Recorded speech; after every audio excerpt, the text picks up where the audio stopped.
नमस्कार दोस्तों इस समय जो है मैं कृषि विज्ञान केंद्र बाबूगढ़ पर हूँ और यहाँ परीक्षण के लिए मिट्टी कैसे ली जाती है उसकी जानकारी देंगे हमारे डॉक्टर साहब यहाँ पर हैं।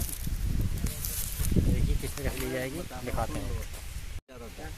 ठीक है, उनके लिए कम से कम 20 सेंटीमीटर या 9 इंच, 6 इंच नहीं 9 इंच, 6 इंच वहाँ से लेना है जहाँ पर आपकी उथली जड़ वाली, जैसे उड़द है, मूंग है, मसूर है, जो उथली जड़ वाली जो फसलें हैं उससे लेना है आपको। नहीं तो 9 इंच कम से कम लोगे तभी रिजल्ट जो आएंगे सही आएंगे, क्योंकि 9 इंच तक खेत में जो है उपजाऊ मिट्टी होगी और जब तक अगर आप ऊपर का लोगे तो उससे आपका रिजल्ट तो आ जाएगा, आप खाद भी डाल दोगे उसके हिसाब से, लेकिन वो जो पैदावार है वो नहीं।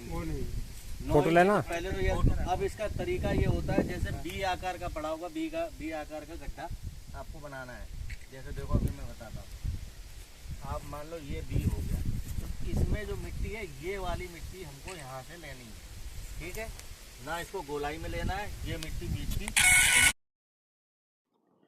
खेत से मिट्टी किस तरीके से परीक्षण के लिए ली जाती है, ये पूरी जानकारी आपको इस वीडियो में मिली। अगर वीडियो हमारी अच्छी लगी हो, जानकारी अच्छी लगी हो तो वीडियो को लाइक करके चैनल को सब्सक्राइब जरूर करें। वो गलत तरीका है और ना ही छाया पेड़ के नीचे, हमने तो ये बता दिया ना, तो बता रहा हूँ पेड़ के नीचे छाया में नहीं लेना। एक बार चेक कर लो आप, जितनी ज़्यादा जगह से एक खेत में लोग 1 एकड़ में एक नमूना बनाना है। चलो, इसका मतलब ये कि 8 से 9 जगह मिट्टी लेनी है। कैसे लोगे? रैंडम, यहाँ से ले लिया आपने, फिर थोड़ी दूर वहाँ ले लिया, इस तरीके से 9 भागों में बांट के खेत में बीच में से 9 इंच की मिट्टी, बी आकार का गड्ढा जैसे ऐसे बताया, बीच की मिट्टी लेकर के इकट्ठा करना। फिर इसको तैयार कर, अब मिट्टी तो बहुत आ जाएगी, तो ये हमको कितनी 250-300 ग्राम मिट्टी चाहिए, तो क्या करना है, उसको मिक्स करके 4 भाग करके बराबर 3 वहीं छोड़ दो, 1 भाग रखना है। अगर फिर भी ज़्यादा हो रही फिर से 4 भाग कर लो, और उसके बाद उसको आपको ले करके छाया में सुखा करके, धूप में नहीं, जल्दी टेस्ट होने का तरीका यही है, आप छाया में सुखा करके ले जाओ। सूचना जरूरी है, किसान का पूरा पता, खसरा नंबर या पहचान संख्या, सिंचाई काहे से करते हैं आप, ट्यूबवेल से करते हैं या नहर से करते हैं, वो लिख दें।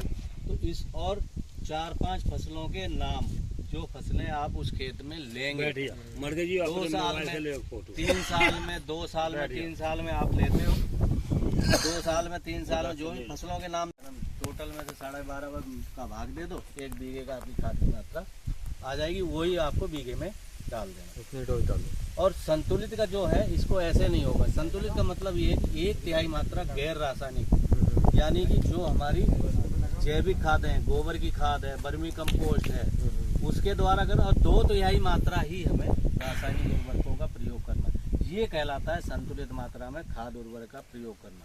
मिला जुला, जब तक जैविक और रासायनिक खादों का जो मिला जुला 1/3 2/3 इसको करके, ये तो आप नहीं कर पाओगे। जब मिट्टी की जांच होगी उसमें हम गोबर की खाद की भी रिकमेंडेशन देते हैं और उसके बाद रासायनिक उर्वरकों की भी देते हैं। तो ये इतना था, बाकी गांव में इसी तरीके से ये हमें चलाना है। धन्यवाद।